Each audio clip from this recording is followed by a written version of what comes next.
On a freezing January morning in 1979, inside the wood-paneled officers' club at Fort Knox, Kentucky, Lieutenant Colonel Jim Channon stood before a room full of senior Army officers and unrolled a thick, hand-illustrated 125-page document that would spark one of the strangest chapters in modern military history. The air smelled of cigar smoke and fresh coffee. These men had spent their careers planning armored thrusts and artillery barrages. What Channon laid out on the table wasn't another kill or be killed doctrine. It was a radical blueprint for something entirely new. He called it the First Earth Battalion. Not a traditional American fighting unit, but a visionary force of warrior monks who swore their first allegiance to the planet itself. Soldiers trained to neutralize threats with nothing but focused thought, meditation, and non-lethal mind tools. They would carry divining rods instead of bayonets, crystals instead of grenades, and subliminal peace tapes that could, in theory, melt enemy aggression before a shot was ever fired. The officers didn't laugh. They leaned in. Because Jim Channon was one of their own, a decorated combat veteran who had served 2 tours with the 173rd Airborne Brigade in the jungles and highlands of Vietnam. He had watched 19-year-olds from small-town America step on mines that turned their legs into red mist. He had seen villages burned and heard screams that never stopped echoing in his skull. In one particularly haunting night, in a supposedly friendly hamlet, he looked into the eyes of a Vietnamese elder and saw something worse than hate. Complete, exhausted indifference. In that moment, Channon realized the old way of war wasn't just failing bodies. It was failing souls. He came home carrying ghosts no Purple Heart could fix. The Army, still reeling from the humiliation of Saigon's fall and desperate for fresh ideas, gave Channon an unusual assignment. Travel the country. Study the exploding human potential movement. Bring back anything that might prevent another Vietnam. So he went west. California in the mid-1970s was alive with possibility. Channon walked through the gates of the Esalen Institute, perched on the cliffs of Big Sur above the crashing Pacific. He sat in sweat lodges with Native American shamans, learned biofeedback from scientists who wired soldiers to machines that taught them to control their heart rates at will, and studied remote viewing with researchers who claimed they could describe distant targets with their eyes closed. He trained in Aikido and sensory deprivation techniques, absorbing every lesson that suggested the human mind might be the most powerful, untapped weapon on Earth. By 1978, he had compiled it all into the document now lying open on the Fort Knox table, a colorful, hand-drawn manifesto that looked more like sacred geometry than a military field manual. The proposed uniform was revolutionary, flowing rainbow-colored robes designed for energy flow, with special pouches for ginseng root, intuition-enhancing herbs, and small mirrors to deflect hostile psychic energy. Soldiers would learn sparkle codes, hand signals that triggered instant group harmony, and use loudspeakers blasting indigenous music chosen to remind enemy troops of their mothers and their shared humanity. There was even a hug protocol, trained operators physically embracing adversaries to short-circuit aggression through simple mammalian bonding. At the center of everything was the oath every member would swear. I am a guardian of the Earth. I will neutralize threats to the planet itself. Channon looked up from the pages and met the officer's eyes. "Gentlemen," he said quietly, "the age of the warrior is over. The age of the warrior monk has begun." For a long moment, the only sound was the hiss of the radiator and the distant clank of tanks training on the frozen proving grounds outside. Then one senior officer nodded slowly. "Show us more." Channon flipped to the sections on tactical non-lethality and directed thought. He described how a single operative could enter a hostage crisis radiating calm so profound that captors would surrender without a fight. He spoke of using animal totems for battlefield intuition and crystal grids to create zones of harmony. The room stayed silent. No one dismissed it as hippie nonsense. Outside, snow fell on the Kentucky hills. Inside, something unprecedented was happening. The United States Army, the most powerful military machine the world had ever seen, was listening. really listening, to a proposal that sounded like it came from a science fiction novel written by a Buddhist monk on acid. But Channon wasn't finished. He saved the most provocative part for last. He told them that once these concepts took root, soldiers could be trained to perform feats that defied conventional physics, staring an adversary into submission, walking through walls after months of mental conditioning, even remote viewing enemy positions with the accuracy of spy satellites. And the best part? None of it would cost a single additional bullet or bomb. The document closed with a single haunting line. The 1st Earth Battalion is not just a unit. It is the next step in human evolution, and the Army has the chance to lead it. When Channon finally rolled up the pages, the officers didn't shut him down. They asked him to stay on base and brief others. Word spread fast through the Pentagon corridors. What had started as one disillusioned colonel's personal vision was about to ripple into something far larger, something that would fuel decades of whispers about secret super-soldier experiments and the military's hidden flirtation with the paranormal. Because somewhere in those illustrated pages, hidden between the rainbows and the crystals, was the implication that the United States government was now willing to explore the impossible itself. And once that door cracked open, there would be no easy way to close it. But to truly understand how a decorated lieutenant colonel could stand in that Kentucky Officers Club and make hardened Army officers lean in instead of laugh, you have to follow Jim Channon down the rabbit hole he disappeared into after Vietnam. The war had hollowed him out. By the time he returned from his second tour with the 173rd Airborne Brigade in 1971, the man who once led rifle companies through ambushes no longer believed in body counts or firepower supremacy. He wanted something deeper, something that could rewrite the very DNA of soldiering. The Army, still reeling from the fall of Saigon and desperate for fresh thinking, gave him an unusual green light. They sent him west with a simple mandate: study the exploding human potential movement, absorb whatever might work, and bring back ideas that could prevent another Vietnam-style collapse. Channon didn't waste a second. He landed in California like a man stepping off a time machine. The year was 1975. While the rest of the country was still licking its wounds from Watergate and the oil crisis, the Golden State had become the epicenter of a quiet revolution in human consciousness. And at its very heart stood the Esalen Institute, a cluster of rustic wooden buildings perched on the cliffs of Big Sur, overlooking the crashing Pacific. Esalen wasn't just another retreat. It was ground zero for the New Age. Scientists, psychologists, artists, and spiritual seekers mixed in hot springs and encounter groups. Channon walked through those gates and never left the same man. He sat in sweat lodges with Native American shamans who taught him that every battlefield is also a sacred site. He learned biofeedback from researchers who wired volunteers to machines and showed them how to drop their heart rates on command, how to enter alpha states where intuition sharpened like a blade. He trained in Aikido with masters who could unbalance an opponent with nothing but intention. He studied remote viewing with men who swore they could close their eyes in a sealed room and describe a target halfway around the world. Every lesson chipped away at the old soldier inside him. Channon took furious notes. He filled sketchbooks with diagrams that looked more like sacred geometry than military field manuals. He began to see the battlefield not as a place of steel and fire, but as an energy field, a living, breathing organism that could be influenced by collective consciousness. The idea for the 1st Earth Battalion didn't arrive in a flash. It grew slowly, like a seed planted in that Big Sur soil. He traveled to other hubs of the movement, too.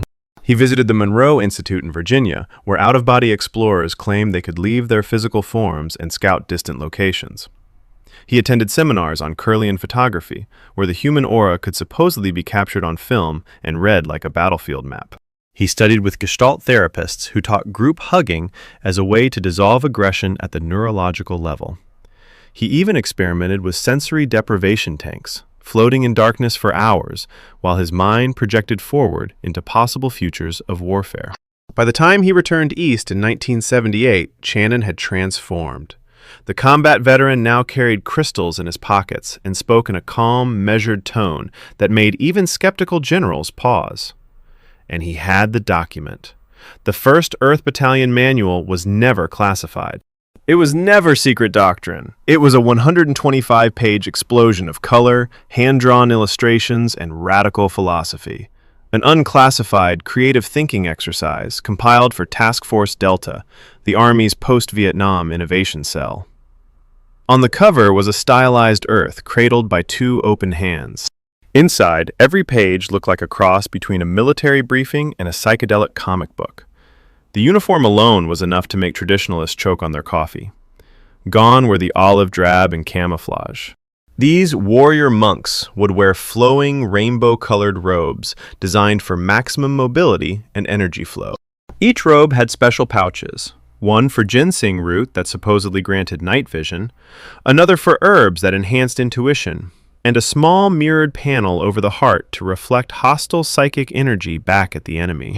Soldiers would carry divining rods instead of bayonets, and small crystal grids that could be laid out on the battlefield to create zones of harmony. The tactics were even more audacious. Channon described sparkle codes, a secret language of hand signals that would trigger instant group meditation among the troops, raising their collective vibration until enemy fire simply lost its will to harm. Loudspeakers mounted on vehicles would blast indigenous tribal music chosen specifically to remind enemy soldiers of their mothers, their childhood homes, their shared humanity. The manual detailed the hug protocol.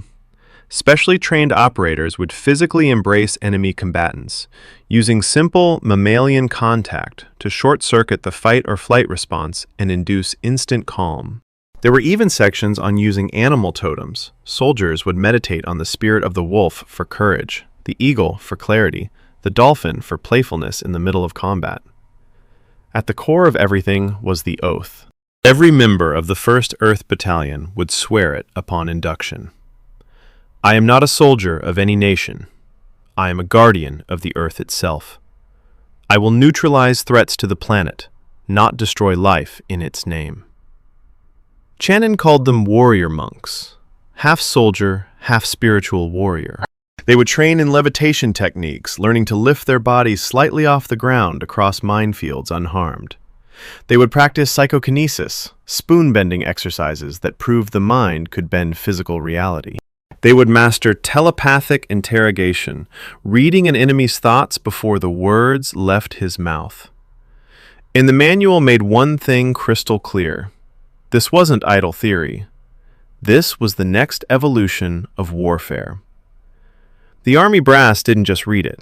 They began circulating copies inside Task Force Delta and beyond. Officers who had once planned nuclear exchanges now found themselves sitting in circles discussing chakra alignment and collective consciousness. Channon's ideas spread like wildfire through the disillusioned ranks. Vietnam had left the military soul-searching. Morale was in the gutter. Recruitment was down. The old ways had failed spectacularly. Suddenly, here was a vision that offered something the Pentagon had never had before: hope, wrapped in the language of the impossible. But Channon wasn't working alone. While he refined his conceptual proposal, other threads were quietly weaving together in the shadows. At the Army's Intelligence and Security Command, INSCOM, Major General Albert Stubblebine III, known among insiders as General Spoonbender, had taken a personal interest. He started hosting after-hours sessions where officers practiced psychokinesis on cutlery and tried to walk through walls. The 1st Earth Battalion was no longer just one man's dream. It was becoming an underground current inside the most powerful military on Earth. And as the 1970s gave way to the 1980s, that current would grow stronger, bolder, and far more disturbing than anyone in that original Fort Knox briefing could have imagined. But the real awakening didn't stay inside the briefing rooms or the pages of Channon's manual. It moved into the windowless corridors and after-hours rooms of the U.S. Army Intelligence and Security Command, INSCOM, headquartered in the Arlington Hall area of Virginia.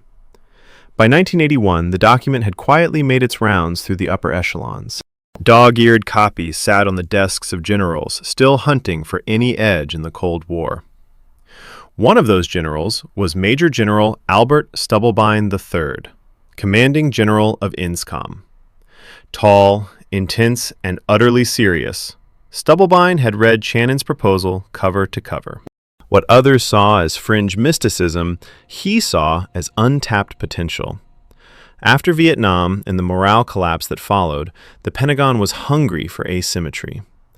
If the human mind could be turned into a weapon, why not explore it?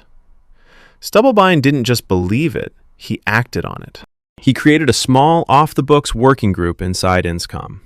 No press releases, no easily traceable budget lines. Just a handful of hand-picked officers who met after hours in a converted storage room they nicknamed the Monk's Cell. They started simple. Every Tuesday night, they sat around a folding table with cheap stainless steel spoons laid out like surgical instruments. The drill was straightforward. Stare at the spoon, focus your intention, and bend it with nothing but your mind. At first, nothing happened. Then one lieutenant, eyes locked, sweat beading on his forehead, felt the metal grow warm. The spoon slowly curled upward like a wilting flower. The room erupted. Someone filmed it on a clunky VHS camera. The tape was labeled Training Exercise 001 and locked away. Word traveled fast through the intelligence community. Stubblebine expanded the sessions. He brought in civilian consultants from the same human potential circles Channon had studied with at Esalen. He authorized classified briefings where the first Earth Battalion manual was presented not as wild theory, but as a living, conceptual framework. Officers who had once run signals intelligence now found themselves learning to meditate in lotus position and visualizing enemy positions from the astral plane. They called the new initiative Project Jedi, an informal nickname, but one that captured the warrior monk spirit perfectly. The training quickly escalated. At Fort Bragg, North Carolina, home of the elite special forces, another cell went operational. They set up a small lab tucked behind razor wire. Inside were pens of healthy goats wired to heart monitors. The mission was as simple as it was eerie. Selected soldiers would enter the room, lock eyes with a goat, and will its heart to stop. The idea came straight from the manual's writings on directed thought as a non-lethal neutralization tool. If you could stop a goat, the thinking went, you could neutralize a human threat without ever pulling a trigger. Reports from inside the lab were chilling. One Green Beret allegedly dropped a goat in under 30 seconds. The animal's legs buckled, its eyes rolled back, and the monitor flatlined. Autopsy showed cardiac arrest with no physical trauma, no poison, no explanation the veterinarians could comfortably write down. More followed. Some goats died quickly. Others took longer, their hearts stuttering like an engine running out of gas. The soldiers who succeeded walked out pale, but triumphant. The failures were sent back for more training. The after-action reports used careful language. Anomalous physiological shutdown via focused bioenergetic intent. But everyone who read them understood the implication. Meanwhile, back at INSCOM, Stubblebine pushed even further. He ordered his officers to attempt the impossible.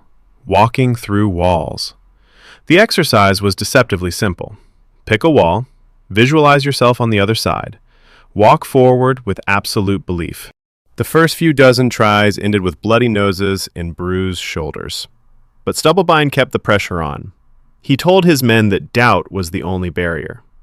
One major swore he felt his arm sink 6 inches into solid cinder block before the pain snapped him back. Another claimed he actually stepped through, only to panic and jerk backward, leaving a perfect silhouette of his body imprinted in the fresh paint. Or so the stories claimed. The 1st Earth Battalion was no longer a single colonel's vision on paper. It had become a living underground movement inside the most powerful military on Earth. Soldiers who had once trained with live ammunition now spent mornings in sensory deprivation tanks trying to remote view Soviet submarine pens. Intelligence analysts practiced aura scanning on captured documents, looking for energy signatures that might reveal hidden intentions. And the higher-ups didn't stop it. They tolerated it. They funded the edges through black-budget accounts that never saw daylight. Channon himself watched from the sidelines with a mixture of pride and awe. His conceptual proposal, once just a creative exercise, had become the seed crystal for an entire shadow current. Warrior monks weren't hypothetical anymore. They were walking the halls in civilian clothes, carrying classified clearances, and practicing skills that would have gotten them laughed out of any previous generation's military. The public had no idea. To the outside world, the 1980s Army was still all about M16s and Abrams tanks. But inside the machine, something profoundly strange was taking root. Men who could bend metal with their minds, soldiers who could stop a heart with a stare, teams that could allegedly peer into the Kremlin from a locked room in Virginia. The psychic army was no longer awakening. It was already operational. And as the decade wore on, the experiments grew bolder. The claims grew wilder, and the stakes climbed higher than anyone in that original Fort Knox briefing could have imagined. Because if even 1% of it worked, if the mind truly could bend physics, stop hearts, and see around the planet, then the balance of global power had already shifted forever. The United States didn't just have the biggest military. It had the only psychic one. But the stories that leaked from those black budget programs weren't just about bent spoons and bruised foreheads. They were about something far darker. Something that made even the most hardened intelligence officers whisper the words, "First Earth Battalion," like a curse. By the mid-1980s, the experiments had moved beyond Tuesday night spoon-bending parties in converted storage rooms. They had become a full-spectrum paranormal operation running across at least 3 classified locations at once. And the crown jewel of the horror show was the Goat Lab at Fort Bragg, North Carolina, home of the Army's elite special forces. Picture it, a low, windowless cinder block building tucked behind razor wire and "Restricted area, no unauthorized personnel" signs. Inside, fluorescent lights hummed over rows of metal pens. Healthy, full-grown goats, many of them debleeded for surgical training, stood wired to electrocardiogram machines. Their hearts beat steady and strong on the monitors. Then the soldiers came in. These weren't ordinary troops.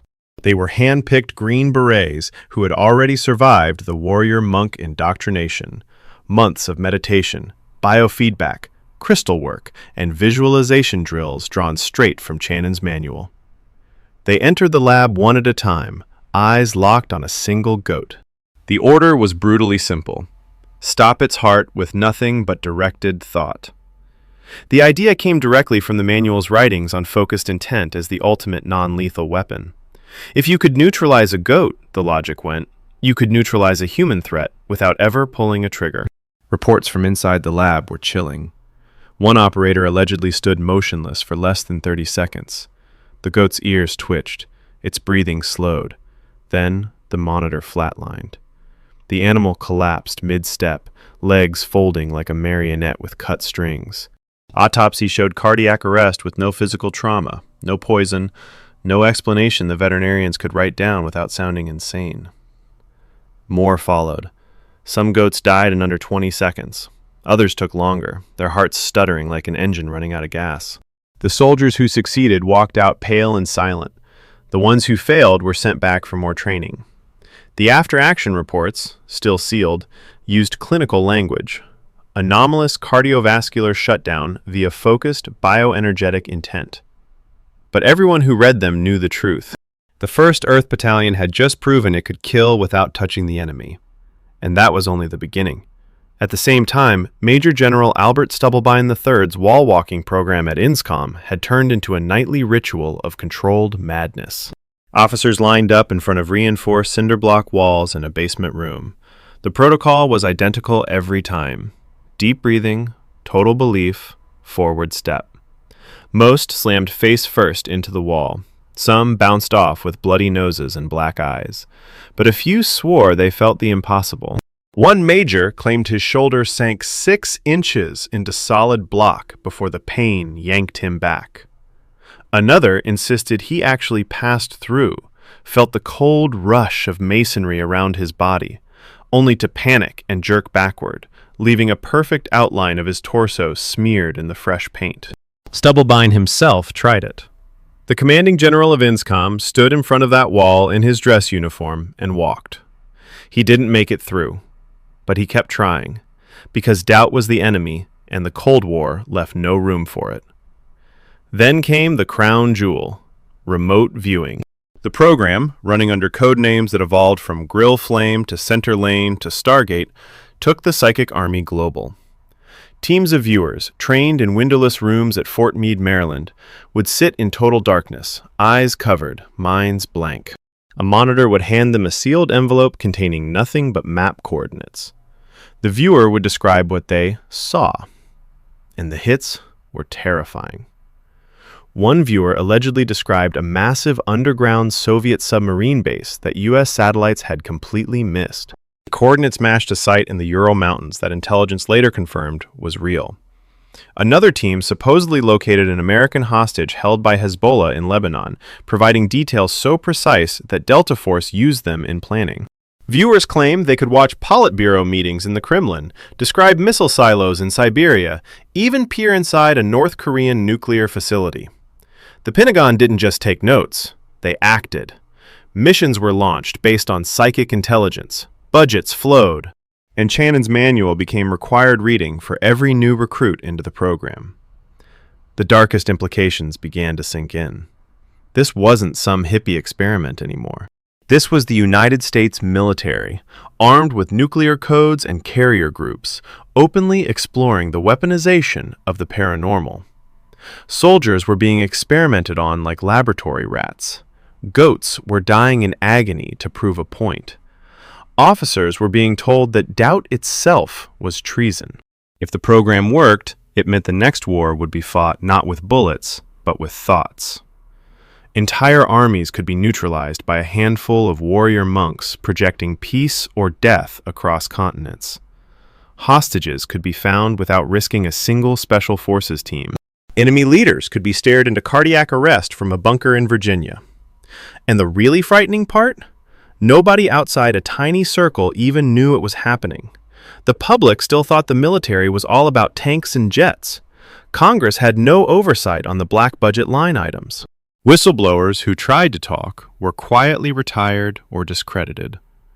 The 1st Earth Battalion had become the ultimate shadow force, a secret army inside the army, operating in plain sight yet completely invisible, bending reality itself while the rest of the world slept. Channon's vision had metastasized. What began as a 125-page illustrated creative exercise in a Kentucky officers' club had grown into a living, breathing paranormal machine. Warrior monks weren't hypothetical. They were walking the halls of power, staring goats to death, walking through walls, and peering into the future with their minds. The peak had arrived. If even a fraction of it was real, if the mind truly could bend physics, stop hearts, and see around the planet, then the balance of global power had already shifted forever. The United States didn't just have the biggest military, it had the only psychic one, and that changed everything. But every shadow program, no matter how deeply buried, eventually cracks open. The first real fissure appeared in 2004, when British journalist John Ronson stepped off a plane in the United States carrying nothing but a notebook and a growing suspicion. Ronson wasn't chasing UFOs or lizard people. He was a respected investigative writer who specialized in the stranger edges of power, cults, extremists, and the odd things governments do when no one is watching. Someone had slipped him a copy of Channon's old manual, and the moment he read the line about warrior monks hugging their enemies into submission, he knew he had to follow the trail wherever it led. What followed became the book that blew the entire story into the open. Ronson tracked down Jim Channon himself, now retired and living quietly in California. They sat together in a sunlit living room while Channon flipped through the original hand-drawn pages of his manual. He spoke softly, without apology. Yes, the rainbow uniforms and crystal grids had been real in concept. Yes, the goat staring and wall walking had been attempted. Yes, the oath to the planet over any nation had been deadly serious. Channon even demonstrated a few of the old sparkle codes, his hands moving in precise, almost hypnotic patterns. He never claimed the Army had turned his ideas into an operational fighting force. He called it exactly what it was, a creative proposal meant to spark new thinking after Vietnam. Ronson listened, took notes, and felt the ground shift. He pushed deeper. He flew to Virginia and sat across from retired Major General Albert Stubblebine III. The man who had once commanded INSCOM and ordered officers to walk through walls now lived in a modest house, his eyes still sharp, but his voice carrying the weight of years. Stubblebine didn't deny a thing. He described the spoon-bending sessions, the wall-walking failures, and the remote viewing missions that supposedly located hostages and submarines. He admitted he had believed, deeply believed, that the human mind could be trained into a precision weapon. Then, almost as an afterthought, he added something that sent a chill through the room. "We never quite got there, but we were close. Damn close." Ronson kept digging. He interviewed former Special Forces operators who had rotated through the GOAT lab at Fort Bragg. One man, speaking on condition of anonymity, described the flatlining monitors and the strange silence that followed each successful neutralization. Another admitted the whole thing felt more like theater than science, high pressure, low oversight, and a culture where admitting doubt could end your career. Then, the documents started surfacing. In the late 1990s and early 2000s, the CIA and Army had quietly declassified thousands of pages from the Stargate Project. Ronson pored over them in archives and online repositories that had only recently been opened. The files were thick with memos, training logs, and evaluation reports. On paper, they looked official, stamped, dated, redacted in all the right places.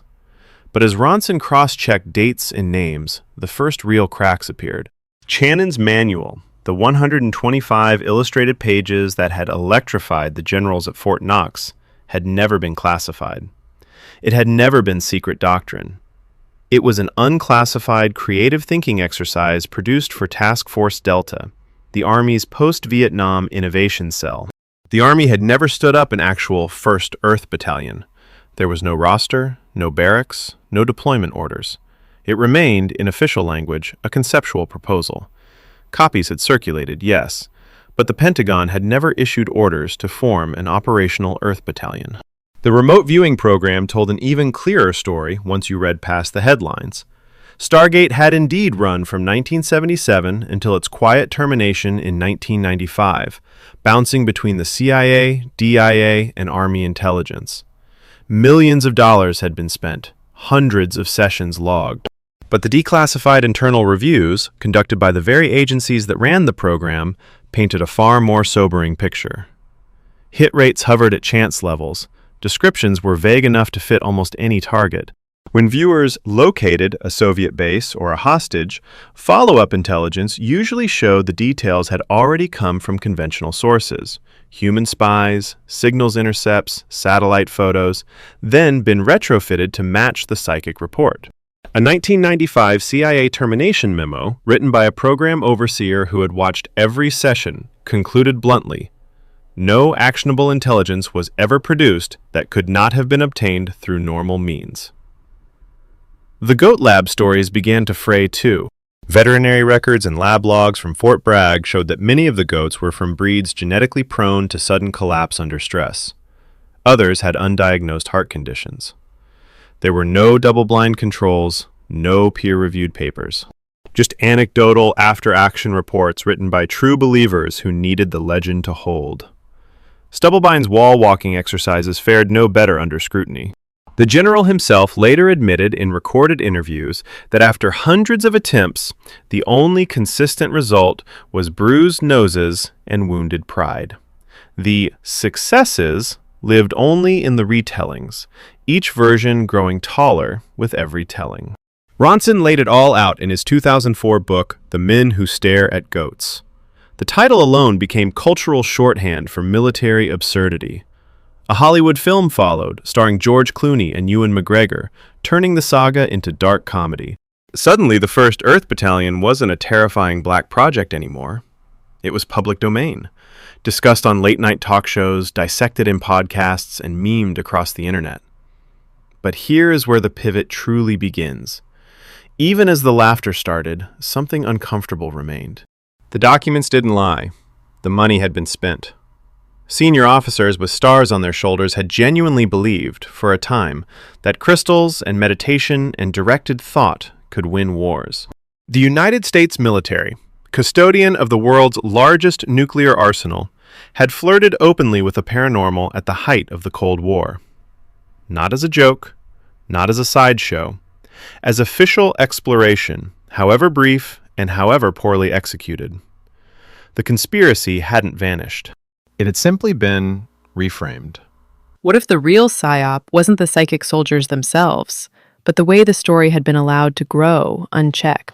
What if the Pentagon had tolerated the rumors precisely because they served a purpose, keeping adversaries guessing, keeping recruitment stories exotic, keeping the public distracted from the mundane failures of more conventional programs? Ronson closed his investigation with a quiet warning. The men who stared at goats weren't comic relief. They were symptoms of a larger truth. When a superpower loses a war and stares into the abyss of its own limitations, it will grasp at anything, even the impossible, to regain its edge. And as the documents piled up on his desk, one question refused to go away.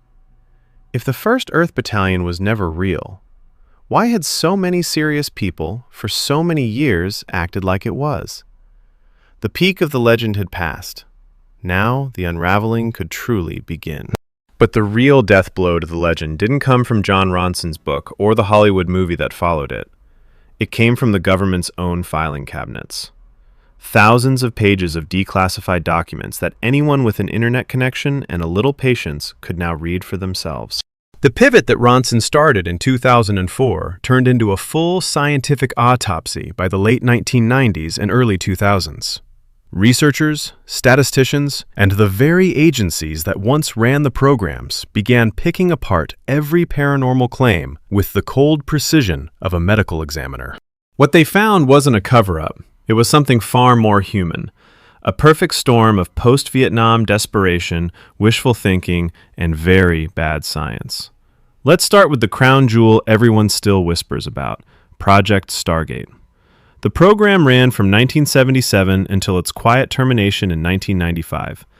That's 18 years, 3 different agencies, CIA, DIA, and Army INSCOM, and roughly 20 million taxpayer dollars. Hundreds of remote viewing sessions, thousands of pages of transcripts. On paper, it sounded like the ultimate success story. But when the full declassified archive was released in batches between 1995 and 2017, the numbers told a different tale. Independent reviewers hired by the CIA itself, scientists with no skin in the game, ran the raw data through rigorous statistical analysis. The hit rate? Exactly what you would expect from random guessing. 20% at best, often lower. The descriptions that seemed eerily accurate in retrospect, a big underground structure near water, or a tall man in a uniform, were so vague they could describe half the military installations on the planet. When the viewers got specific, exact coordinates, building layouts, even the color of a file folder on a desk, the accuracy dropped to chance levels or worse. A 1995 internal CIA termination memo, written by a program overseer who had watched every session, put it bluntly. No actionable intelligence was ever produced that could not have been obtained through normal means. Not one Soviet submarine was redirected. Not one hostage rescue was launched, solely on psychic data. Every time a hit looked promising, follow-up investigation revealed the information had already leaked through conventional intelligence channels, human sources, signals intercepts, satellite photos, before the remote viewers ever sat down in their sealed rooms. The psychic reports were simply retrofitted to match what analysts already knew. Classic confirmation bias dressed up in New Age language. The same pattern repeated across the board. The goat staring experiments at Fort Bragg? Veterinary pathologists who later reviewed the surviving lab notes found no evidence of psychically induced cardiac arrest. Many of the goats were from breeds genetically prone to myotonia, a condition that causes them to stiffen and collapse under sudden stress. Others had pre-existing heart conditions deliberately left undocumented. There were no double-blind controls, no peer-reviewed papers, just anecdotal, after-action reports written by true believers who needed the story to hold. The soldiers weren't killing with their minds. They were simply scaring already fragile animals into fatal panic. Wall walking fared even worse under scrutiny. Major General Albert Stubblebine III himself admitted in later interviews that after hundreds of attempts across multiple officers, the only consistent outcome was bruised noses and occasional concussions. Not a single controlled, filmed instance of anyone passing through solid matter. The success stories existed only in the retellings, each version a little more dramatic than the last, exactly the way urban legends grow in closed, high-stress environments. Even the biofeedback and meditation techniques, the parts that actually worked, were quietly stripped of their mystical wrapping. Yes, soldiers could learn to lower their heart rates and manage stress through simple mental exercises. Modern military programs still use versions of this today, under names like resilience training or mindfulness-based stress reduction. But the moment the claims crossed into telepathy, psychokinesis, or levitation, the results evaporated under laboratory scrutiny. Decades of parapsychology research outside the military, hundreds of peer-reviewed studies conducted at universities around the world, showed the same thing. When you remove every loophole, every cue, every chance for subconscious cheating, the effects disappear. The mind is powerful. It can heal faster, focus sharper, and endure more. It cannot bend spoons, or stop hearts, or see through walls. Psychologists who studied the phenomenon later pointed to something called the Ganzfeld effect and sensory deprivation. When you lock a person in a dark room for hours, cut off all normal input, the brain starts generating its own data, hallucinations, pattern seeking, vivid mental imagery. Throw in high-stakes pressure from superiors who desperately want results, and you get exactly what Stargate produced. Sincere, confident reports that felt real to the viewer, but matched reality no better than a coin flip. The first Earth Battalion manual itself was never classified. It was never secret. It was a 125-page creative exercise, printed on regular paper and distributed openly inside Task Force Delta to spark new thinking after Vietnam. Jim Channon never claimed it was operational doctrine. He called it a conceptual tool, a way to jolt a broken military into imagining different possibilities. The Army printed a few hundred copies, filed them away, and moved on. The legend grew because the 1970s counterculture had already primed the culture for exactly this kind of story. Watergate, the fall of Saigon, the oil crisis, America was looking for magic. And for a brief, strange moment, the Pentagon was willing to pretend it might exist. The scientific takedown didn't require hidden vaults or deathbed confessions. It required only the willingness to read the documents the government itself had released. Every wild claim, every goat that died, every wall that supposedly yielded, every Soviet base that was seen from Virginia collapsed under the weight of statistics, controls, and basic physiology. But here's the uncomfortable part that still lingers. The programs existed. The money was spent. Senior officers with stars on their shoulders believed, or at least wanted to believe, long enough to keep the lights on for nearly 2 decades. That fact alone tells us something important about how power works when it feels cornered. When conventional weapons and strategies fail, even the most rational institutions will flirt with the irrational. They will chase ghosts if the alternative is admitting they don't know what to do next. The psychic army never existed, but the hunger that created it, that was very, very real. And that hunger explains why the story refuses to die even now. But peel back the final layer, and the full unraveling reveals something far less cinematic than psychic commandos or Pentagon occult cabals.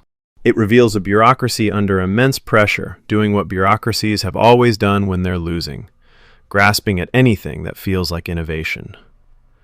The United States Army never created the first Earth Battalion. Not as a unit, not as a classified program, not even as an official experiment. Jim Channon's 125-page illustrated document was exactly what he always said it was. An unclassified creative thinking exercise produced for Task Force Delta in the late 1970s.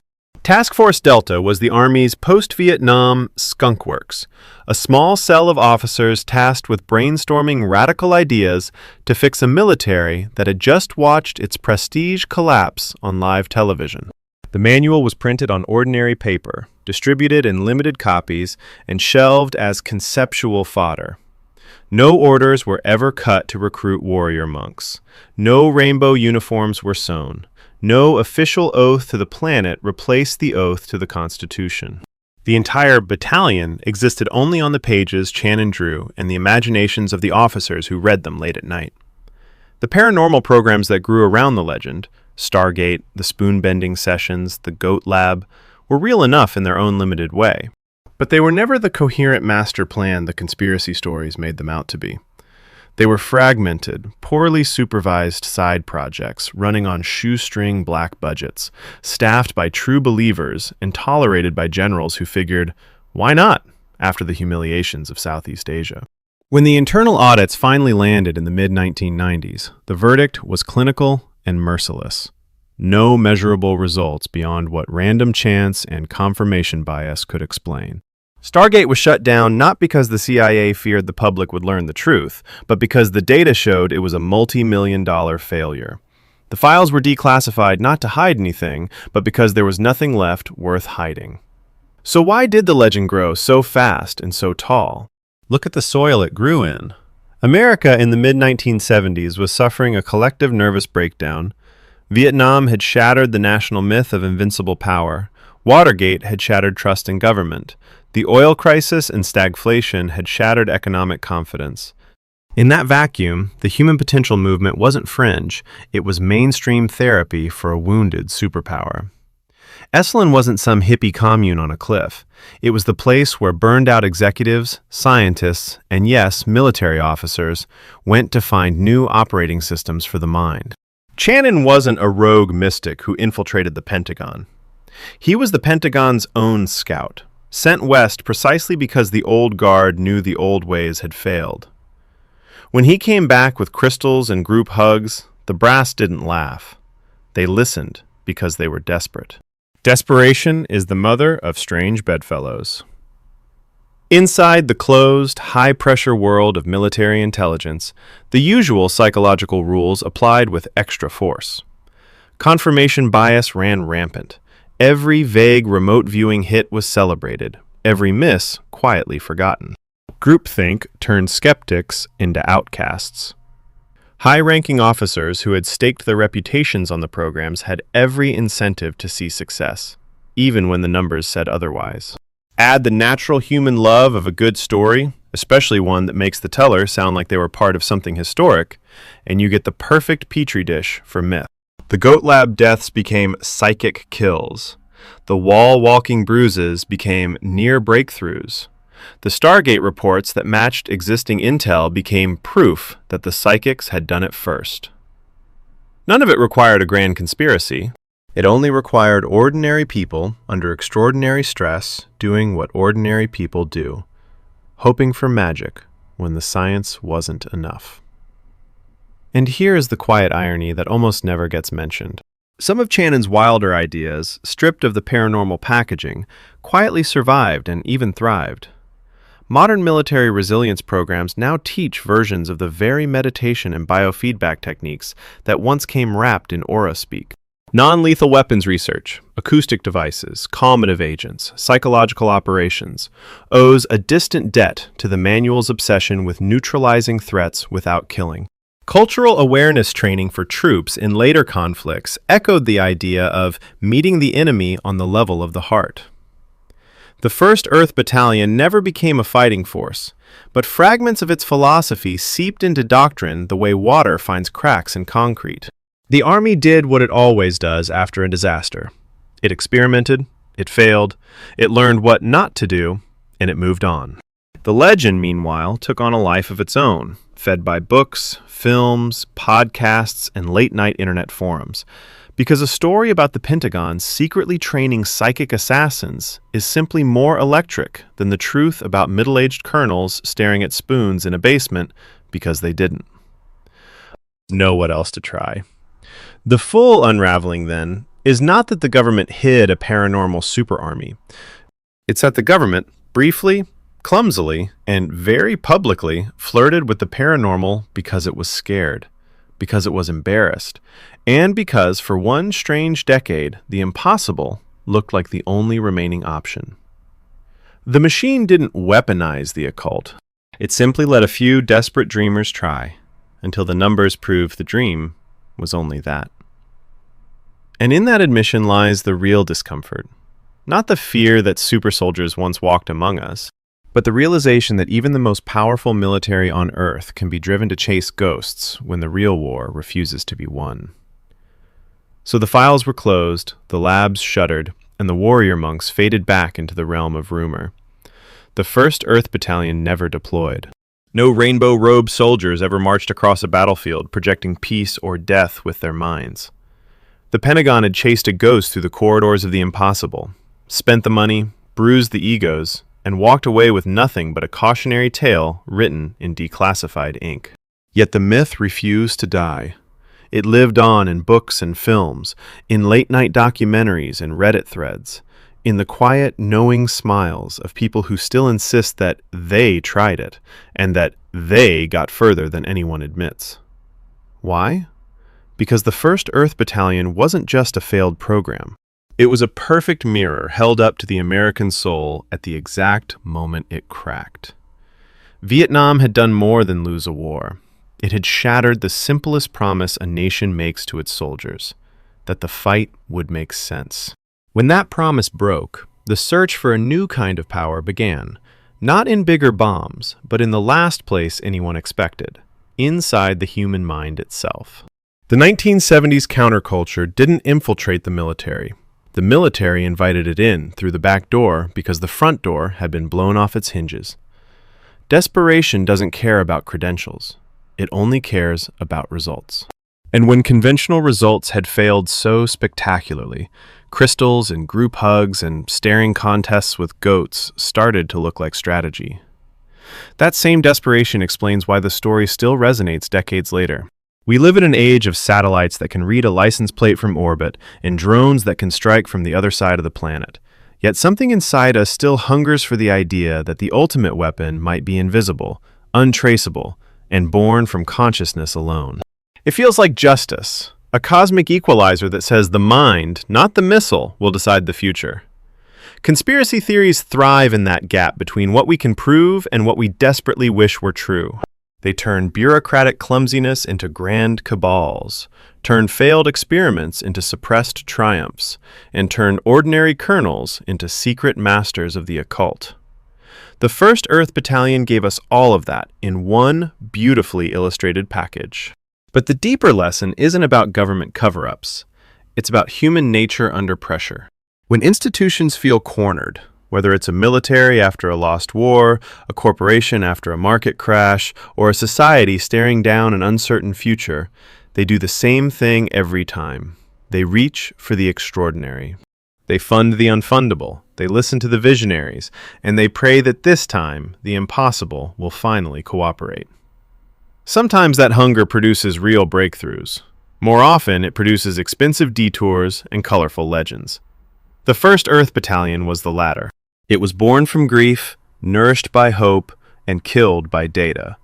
And in its short, strange life, it proved that even the most powerful military machine on Earth can be humbled by the simple truth that wishing doesn't make it so. There is, however, one quiet irony worth holding on to. Strip away the levitation and the goat staring and the crystal grids, and a few of Channon's original ideas quietly survive the debunking. Modern military resilience programs now teach versions of the very meditation and biofeedback techniques that once came wrapped in aura speak. Non-lethal weapons research, psychological operations, and cultural awareness training all carry faint DNA from that 125-page manual. The Army didn't get psychic soldiers, but it did get soldiers who could manage stress better, who could think more creatively under fire, and who understood that sometimes the smartest weapon is the one you never have to fire. The dream was delusional. The impulse behind it was not.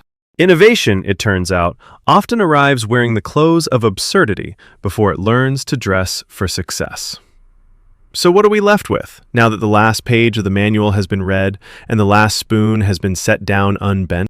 A reminder that the line between visionary and crank is thinner than we like to admit, especially when the stakes are high. A caution that secrecy plus desperation plus wishful thinking will always breed rumors more durable than facts.